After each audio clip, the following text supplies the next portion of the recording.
let's get started. Everybody, welcome. So Joey Connect, quick intro.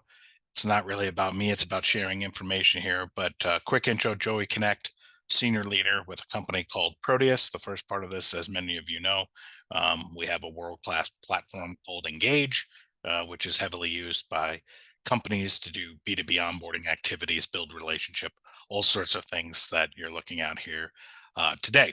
And so a couple of things, and as I mentioned, some of you are repeat offenders in a good way. My style is to kind of coach and share resources and ideas so that even if you're not a client of ours, you can take many of these things and apply them to your team and move forward from there. I apologize. Got quite a few people coming in here at the last second, so just give me a second.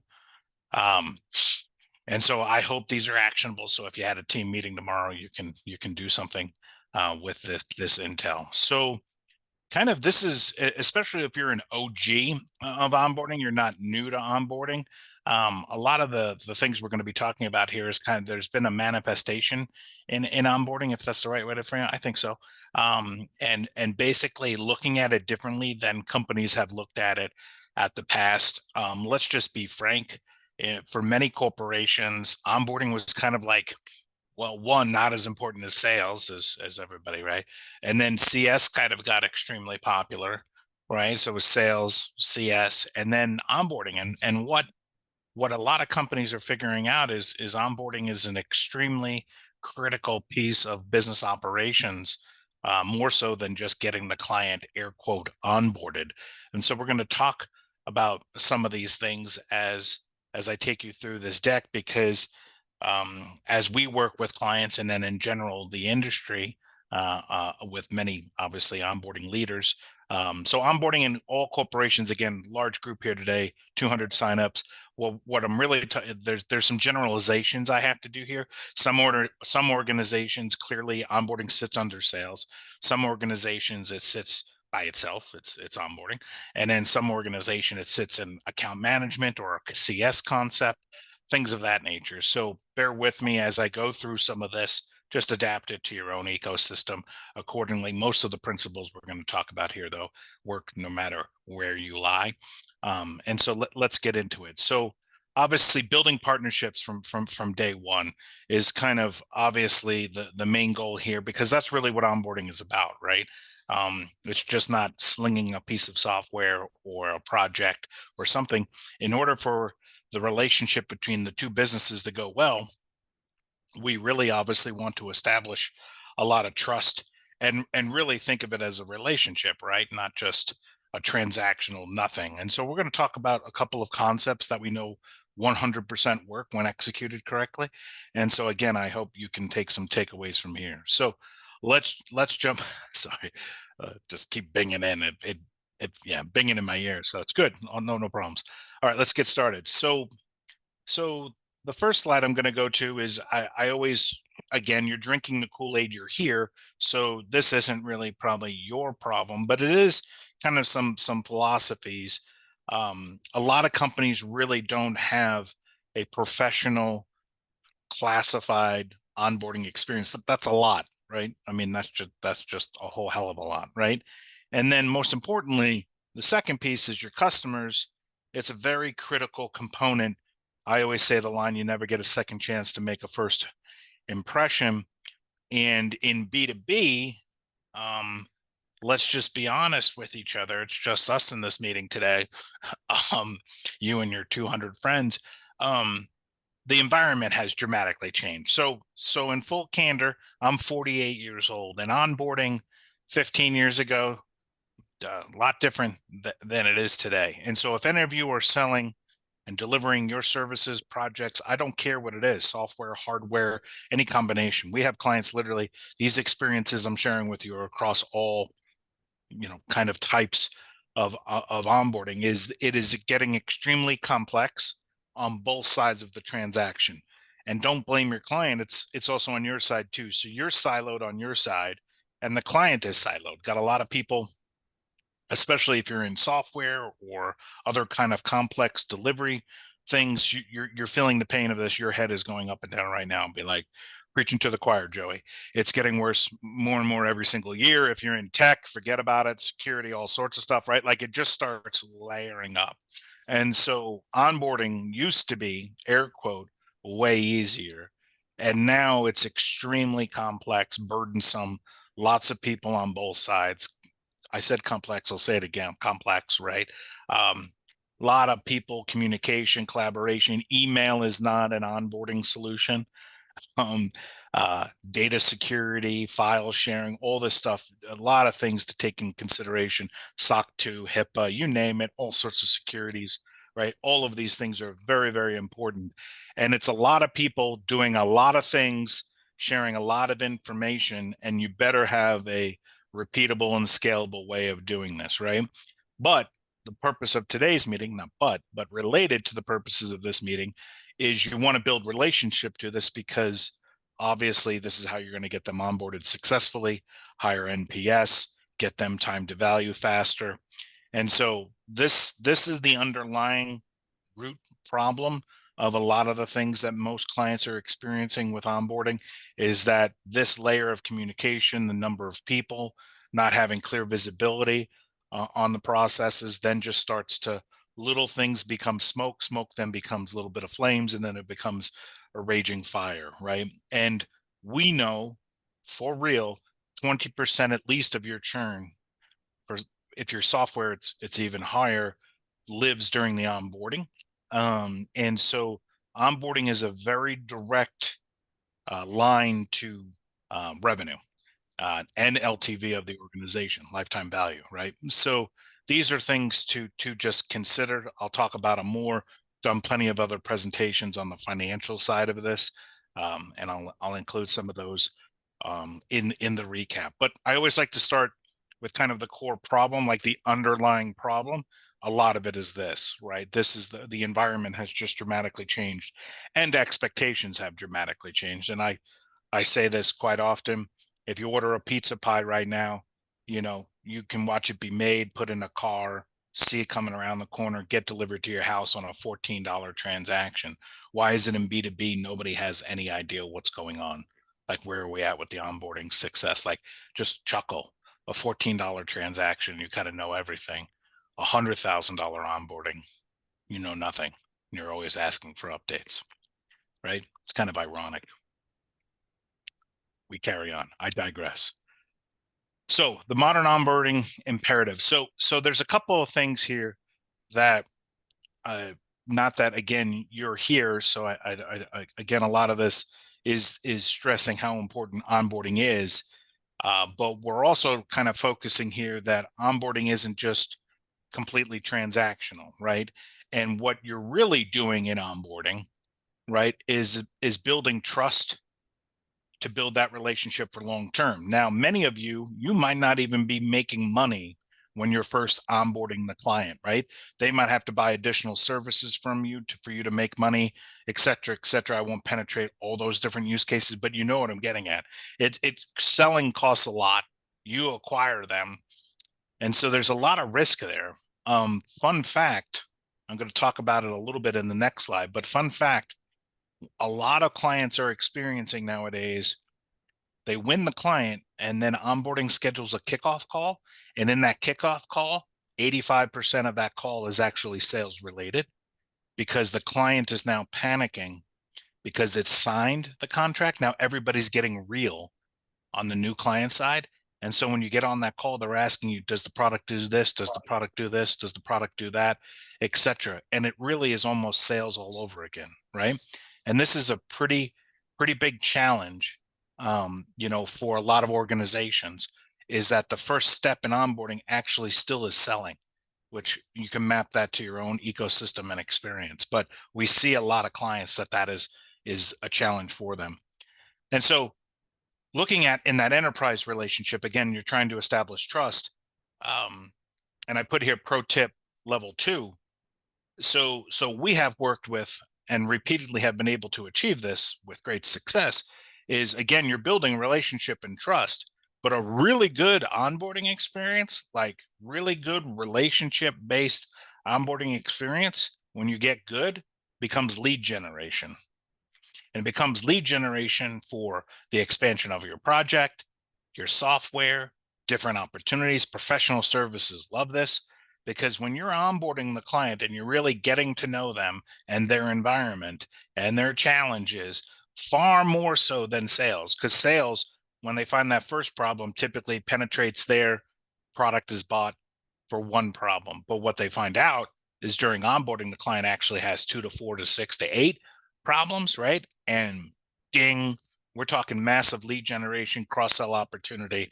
Yeah, it's really interesting when executed correctly by guiding them through a mutual based experience, open, candid conversation. People then start to feel more comfortable clearly about telling you and your team more challenges that they're having as an organization, right?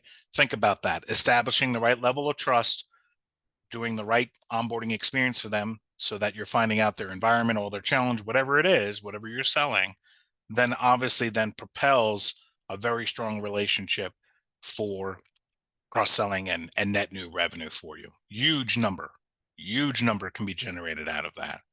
Talk to your CRO or VP of sales about that, or if you're one of the sales leaders here, think about what are the key qualifying questions your onboarding team should be asking to unlock these net new opportunities within the organization, and make sure that is obviously in a format that your team can get to it. Because the critical thing is the next one. Most churn will happen in the highest amount of risk, 90, 120 days. We can argue all day long. I don't care.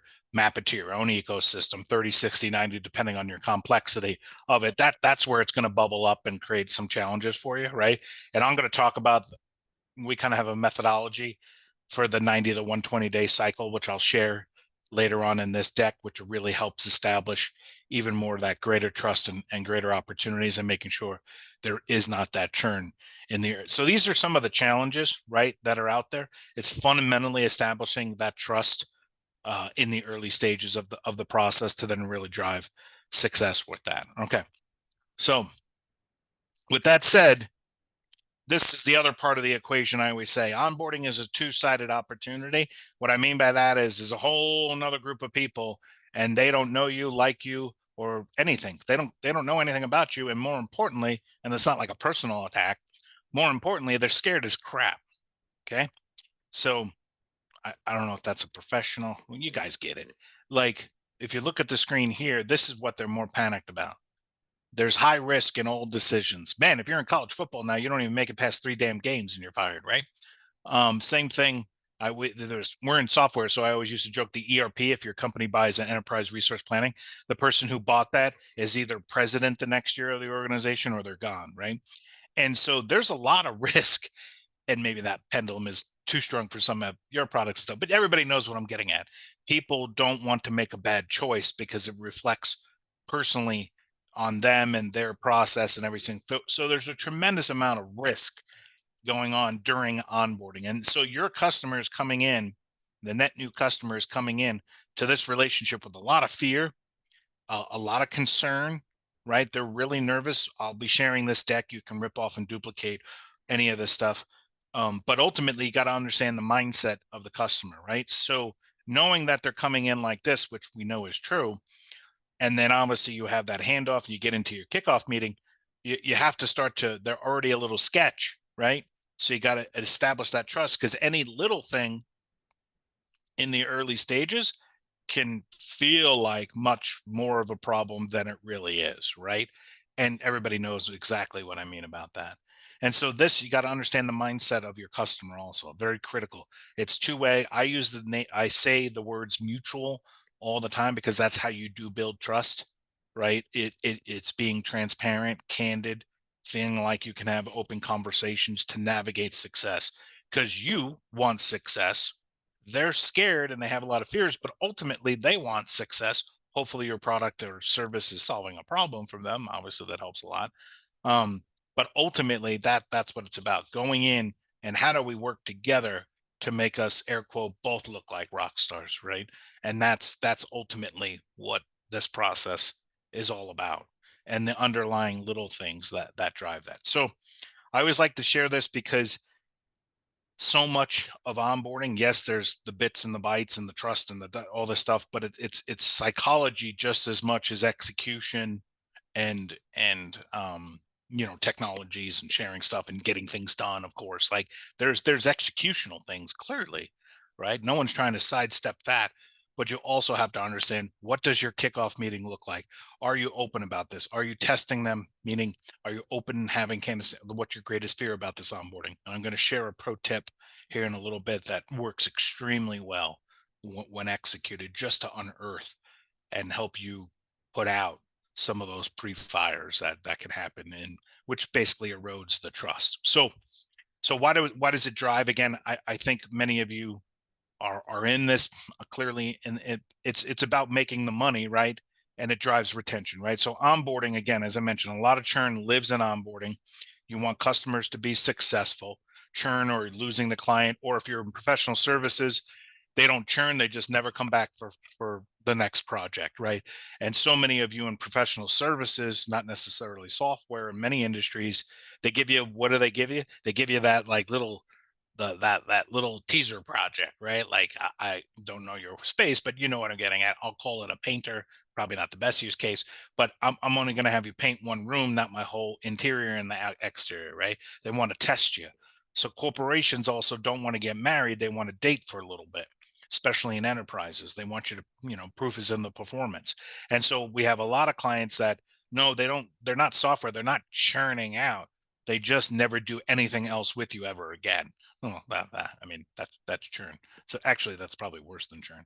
So these are the things you need to be considering, right? And that's why the trust and all of these elements that we're walking through here, it sets the tone for how we're going to communicate and collaborate together, and obviously align the outcomes of this, which we're going to unpack more in the growth side. So I always like to talk about the money side of it, the corporation side of it, because these are critical pieces. It's not just always about a checklist, right?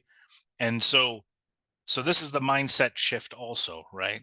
Glass half full, those kinds of things.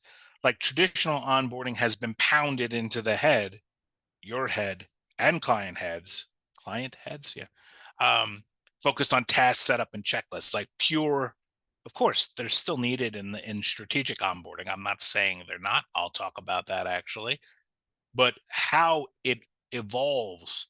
It's not just banging out, let's get it done, because you're leaving too much opportunity on the table by not being consultative, collaborating, obviously understanding their need set or their problem set more. So it isn't, I will argue, and some of you are going to be like, that is ridiculous, Joey. You cannot say stuff like that. You're like really listening now, because you're like, what is he about to say? Well, the TTV in your organization, I have met with many groups that they're very proud about their TTV, but they don't understand why they're losing clients and they're not cross-selling the clients. So the art and balance of time to value is the art and balance of time to value, rhetorical. It's also building deep relationship during that time, because if something does happen, not awesome after launch or first, you don't want to lose them either. So there is a balance of TTV. I've talked with some organizations where, they're very excited because they just fully automated their entire onboarding. And sometimes I'm like, is that really good? Like, how's that working for you? And they're like, well, we're kind of having a problem. And exactly.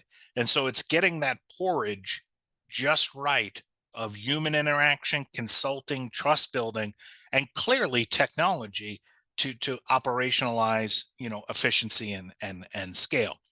And so I'm always cognizant of that. And I hope you are also, is that the purpose of an onboarder isn't just to get them on, obviously, it's to get them on the right way and solve maybe a broader set of problems that they're having that your solution or service can can solve. So it's being much more strategic about it. Doesn't mean you can't be, obviously efficient in doing it. No, clearly that's what we help our clients do, but it's about establishing your organization as a solution group to them, whatever you're doing. So it's a little bit different of a mindset. There were sales, and now the rubber hits the road. You're actually deploying your project, whatever you're doing. It's getting real. So how do we ensure that it's a meaningful relationship from there on out. And again, consultative, adaptable. It's never a one size fit all. I'm going to talk about that a little bit later on also, but ultimately it's the partnership of onboarding them. It's just not a checklist, bang it out, get it done, ship them to the next group, and we're happy. Now, caveat, you got a simple solution or a self-serve product, clearly go ahead. Like, I'm not poo-poo the entire parade. What I am is if it's a B2B relationship and a meaningful service product or offering, then this is the way that you're unlocking much more value across that process world. Make sense, everybody? I assume it does. I appreciate it. A good comment. All right, so aligning. So here's another kind of, I don't know, like misconception, but it's understand the why. Like, so, oh boy, so the easiest way to kind of summarize this, and I think some of you are going to chuckle, we see this really problematic, not, maybe not the right word, but we see this bubbling up way more on software kind of companies, especially larger platform kind of companies.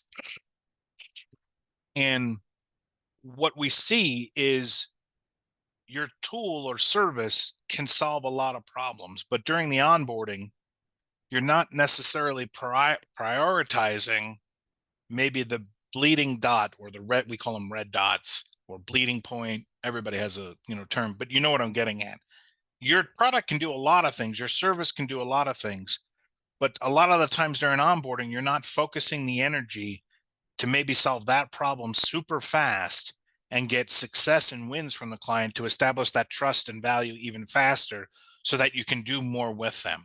And a lot of that is just the conversation of the why are we here? What is the greatest problem we need to solve immediately for you? Leverage your TTV, your experience, your consulting, everything to get them to that point really freaking fast, because that's when you're going to unlock more contracts, more value, and they're happy. They trust you. They're like, this is great. You're actually helping me tremendously. I know why we picked this product now, right? Everybody getting kind of the vibe of that. And so you don't have to always onboard everything in order to be onboarded. And sometimes for corporations, it's a little bit harder to understand that.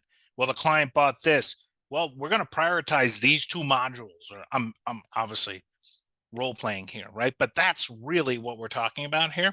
I've told people, not like told them go do it without, no, I've brainstormed with folks. Then you're just like, well, couldn't you turn this into like 3 micro onboardings? The first one, this, boom, instant high value, instant super. And then whoa, yeah. And then, then onboarding 2 and 3, like 3 simple phases of onboarding, but get the first one out really fast because you're going to be like, holy cow, this is great. And they're yelling about you in the back room, like this thing is freaking amazing. Like that's what you want, right? Wins. And so I'm just kind of pounding on this a little bit because it's very, very important. Also, how do you measure this, right? Aligning the objectives, like I've said, if that's their greatest problem, let's measure that and maybe get that one, out also, right? We are a huge pro tip here. I know I joked about checklists and all that jazz. Yeah, clearly, but we are a very big mutual plan kind of people.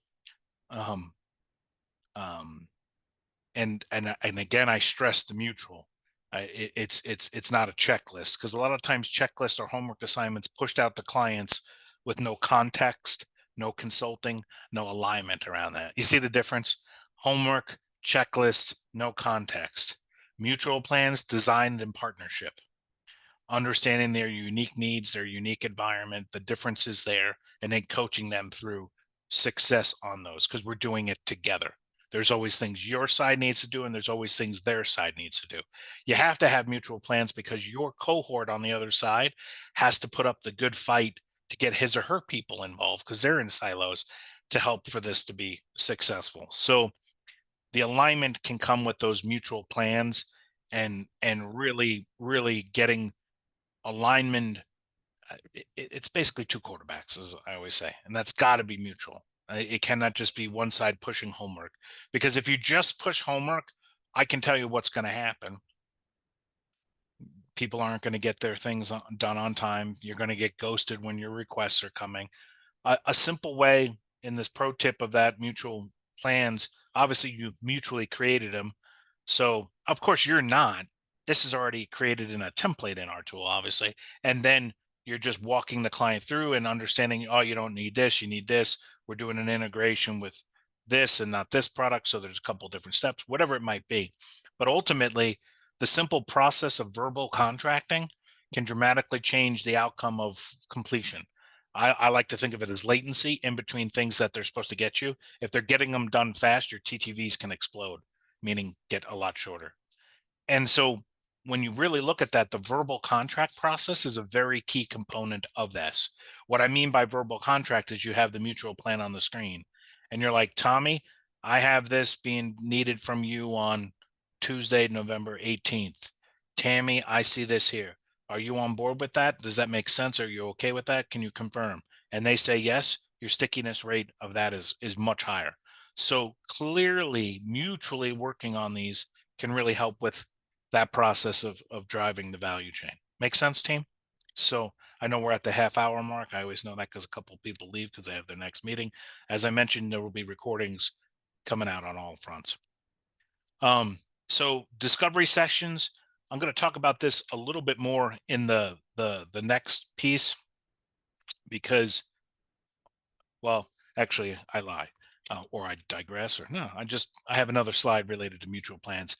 The reason why I put this one in here is just to really understand the difference between just a checklist item or a simple task and actually what we call formal, real mutual plans. It has a clear objective you can read, but it just takes it to another level of accountability. It also enables for that consulting and clients don't know. Like what clients don't know, they don't know. So a lot of the times you have to kind of coach them on your product or service to even make the deployment even better for them or the service even better for them. And so for me, it's always about the devil is in the details on these mutual plans because it tees your team and the client up for the greatest amount of success. And so it's a real critical part. It's not just, take out the garbage. No, no, no, no, no, no, no, no, no, no. That's not how this works. Right.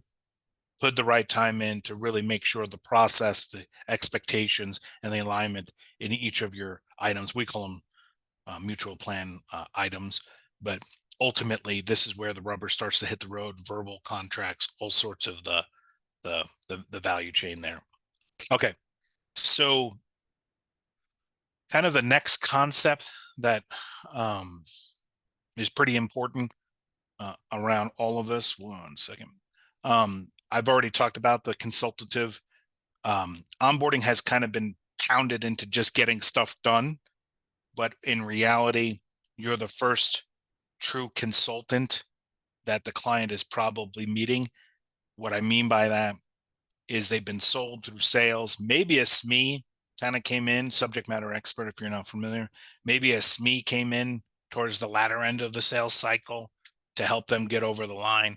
But again, once you're sold, it's typically a whole new team of people from the organization coming in who, quite frankly, don't know you, your company that well, or the product that well, right? And so this is an awesome opportunity to unlock a level of consulting, coaching, optimization. Like just write these things down, go back to your team, your bot. Like this is where they're more happy, and this is where the referrals come from too, or the expansion contracts.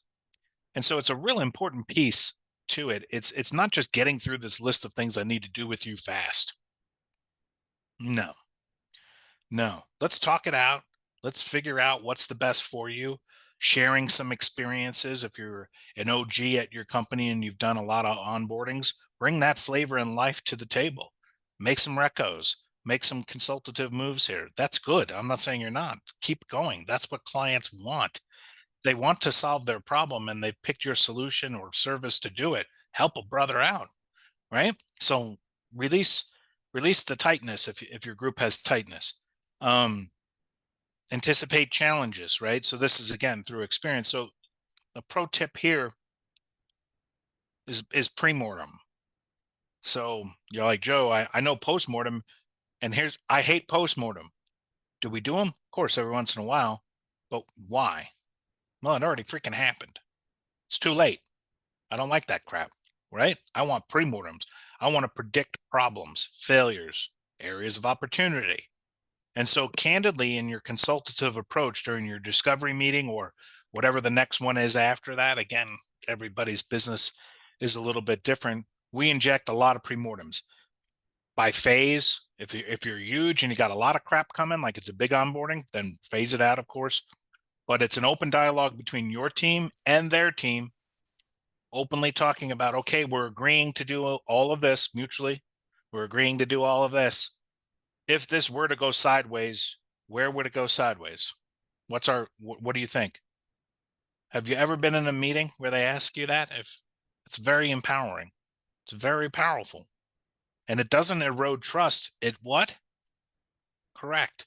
Builds trust, because people are now, wow, this group is amazing. Like, we've laid this out, we've agreed to a lot of things, but they're very concerned about us and they want to make sure this is successful.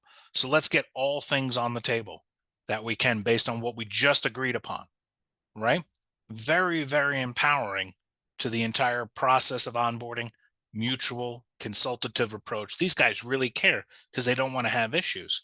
So I always share, like, just, you're like, well, Joe, give me an example. Like, what happens? Let's say in the client you're onboarding, Mary is the guru of some data set. And you guys all know what I'm talking. There's Marys everywhere, right? Like, Mary, only Mary knows how to whatever get, XYZ. Well, no one checks that Mary's on PTO for 2.5 weeks because she's celebrating her 50th anniversary or whatever, right? That could greatly affect, obviously, the onboarding experience. And that's just like a no-brainer one, right? But it's like trainings, like all this stuff. If you go through your experience and it's a very candid, what happens is, one, you're preserving your TTV because you're going to know a lot of problems and just value chain, right? Duh, like obvious, Joe, Captain Obvious. That's one. Two, you're able to then earlier move things around to better make the onboarding more successful right now, and trying to emit those, small fires from becoming big things. So they all work on top of each other, is what I'm getting at, right? The foundation of trust, mutual opportunities, consultative selling, or sorry, you can do consultative selling too, but you guys know what I mean. Consultative engagements allows for that open conversation. One of our values in our company is candid. And so we're very big on candid conversations with clients, because ultimately we want trust and value delivered to the client, right? And so we look for that coming back, because once you can get the conversations to that, it's exponential how much the relationship can scale, grow, and provide value. And of course, tracking all this and everything, of course we have platform to do that. But you guys, I'm trying to coach you to a couple of things that I know can really, really impact the org dramatically. And of course, from there, it's execution after that, right? I mean, like, just like anything. Okay, next one, kind of related to the same group or same kind of concept here, in the personalization or enterprise trust consultative sale, is scaling personalization. And this is really important, because there's a technique in sales, and some of you, it's called mirroring, right? So you say something, so I always go with this. We have a lot of financial services clients and stuff, and we're in all industries, but there, you might not think this, but there is a substantial difference between a bank and a credit union. And if some of you work at one or have friends that, like if you call a credit union a bank, or a bank a credit union, that that's that's like going to your friend who's big into Fords and saying you just bought him a Chevy. You see what I'm getting at here? Like, some of you got, you know what I'm getting at? It's like, I'm a Mets fan out of New York, not a Yankees fan. Like, we don't buy our way championships. We don't buy anything good. We spend a ton of money now. We can't even buy that. I digress. But the point being here is ultimately, your onboarding has to kind of mirror their environment to build that trust too. And some of you have been through, I'm sure, this experience is where you feel like they understand you, right? From that consultative approach. So just play out the bank and credit union experience. If you just have a standard onboarding experience that really isn't cognizant to the differentiations of each one of your main industries, I'd say. So if you're selling into healthcare, insurance, and finance, you're probably going to have 3 different onboarding experiences. When I say different, it might mostly be nomenclature, clearly probably different integrations or services you offer. There's going to be deltas. You're probably going to have a 50 to 60% standard kind of across all, and then this kind of bespoke to the each vertical, right? And or user roles inside it. I don't want to get too complex for you, but we go all the way that far down for some of our more sophisticated clients that really want to get there, and we can do it. But ultimately, the point of doing it is making the client feel like you know my pain and you work with others like me, so you know the pain. And so what are they expecting?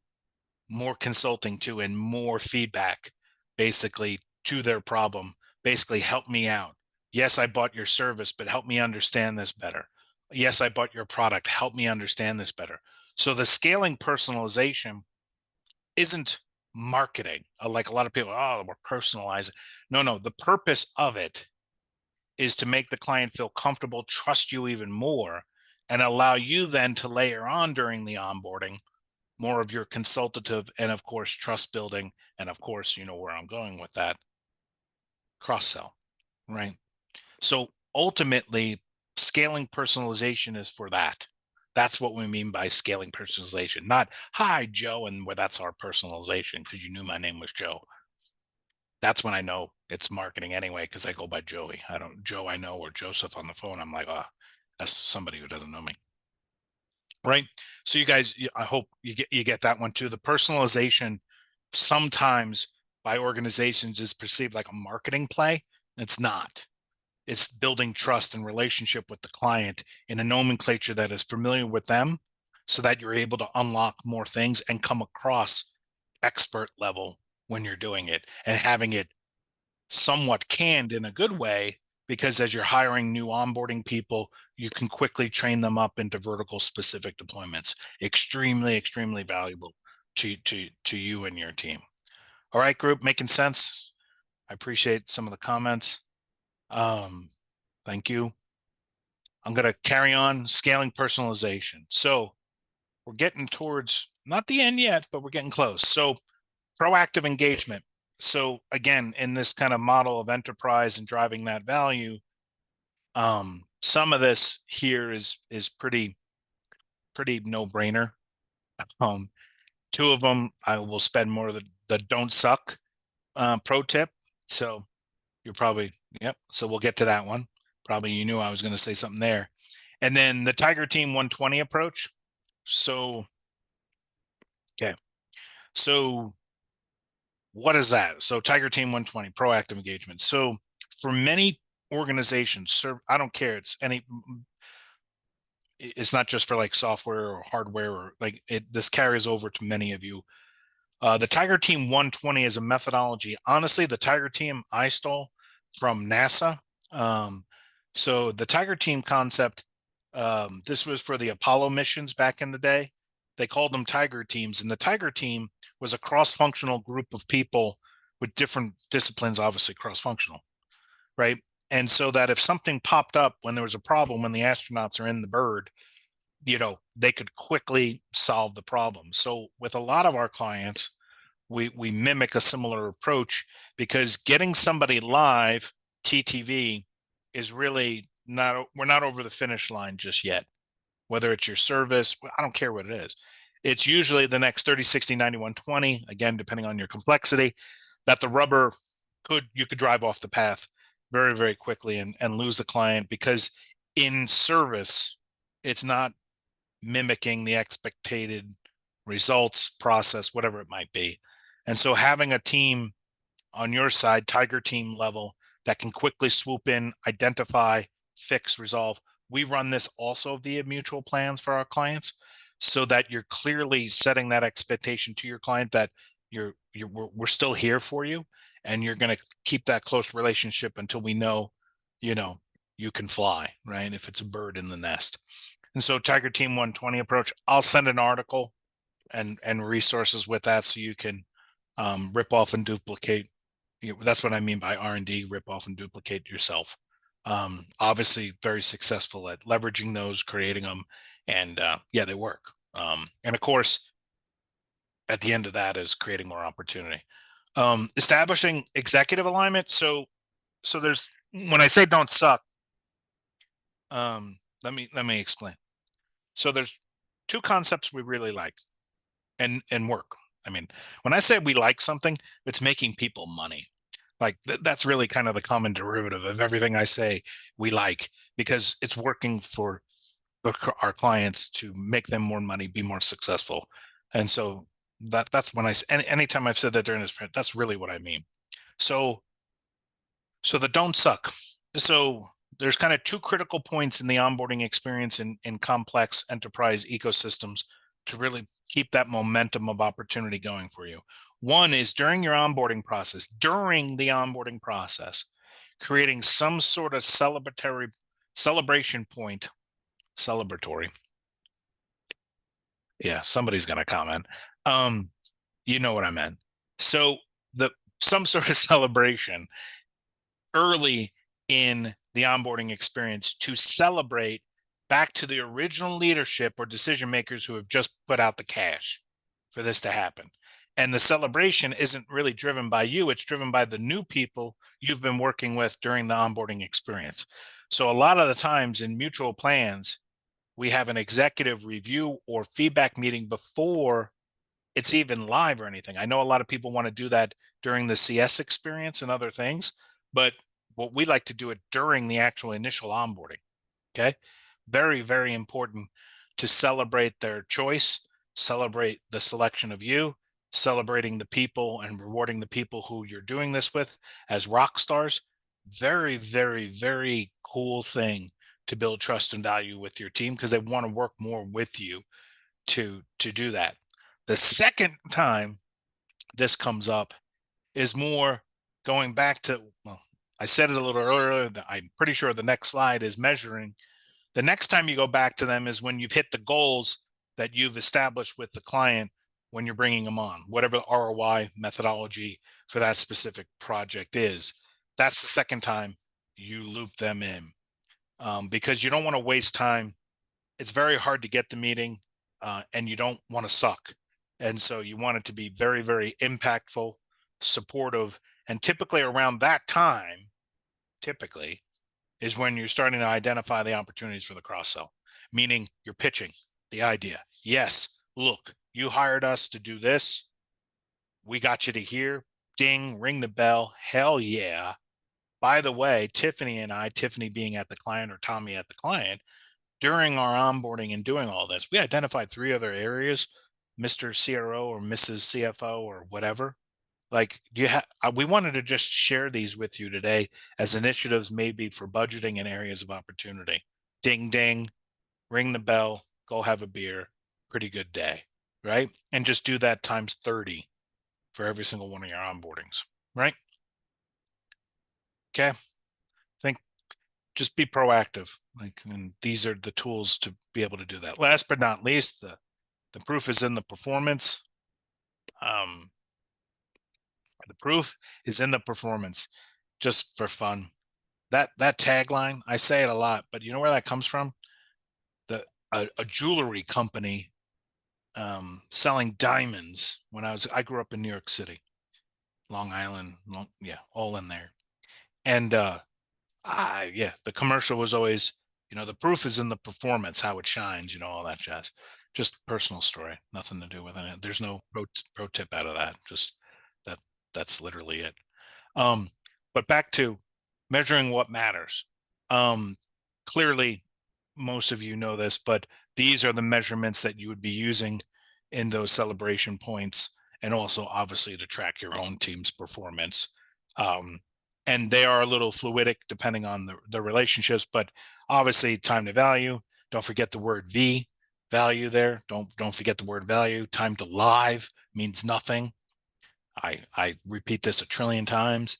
Like, people like, they're live. I'm like, great. What's live? Like, that's like going fishing and being in a boat with no lures out. Like, well, no, we're just boating. So same thing with live, like live in software companies is a hilarious joke. Like it's just like, well, yay. Are they getting any ROI? Is there any value coming to them? So you don't know all these. This is not the purpose of this presentation. I have plenty other presentations on measurement. There's about 13 core metrics we kind of look at, really two-sided, internally again for the mutual and then obviously external engagement. But ultimately make sure the process is wrapped with these core metrics because they're good for the internal management of your team. And then of course, the client side. So measuring what matters, very, very critical piece to this puzzle. There it is, proof in the performance. I always say this, but um, I digress a little bit just for 10 seconds. We see typically in all this complex stuff, 30% efficiency, much higher engagement, depending on what vertical you're in. Also, reduction in TTV. It works. It's like coaching. You got to trust the process, right? Like all that jazz. But my last point here, and as many of you, if you're again 20 to 30%, are continuous learners with us. And I encourage you to check the board and find our next opportunities that we'll be talking about these things. So we'll be posting obviously the video, everything from today, a couple other resources out for many of you. If you have any questions about your environment or challenges, please comment. I forgot to mention some of that at the beginning, but comment if you have a specific question. I also make myself available for 15-minute, 20-minute just brainstorm sessions because some organizations and some leaders just have questions they want to brainstorm. More than willing to help with that, and that will be available to everybody in my recap. But again, appreciate everybody's time. The intent and goal, clearly everybody knows we have a unbelievable product and service that does all of this. I'll let you navigate your way to that accordingly. But ultimately, I hope there were some pieces in today's presentation that you can immediately take to action with your team and help you and your team be more successful, and ultimately your company that you're with to be more successful. So again, appreciate everybody's time. Look forward to it. Thanks, guys.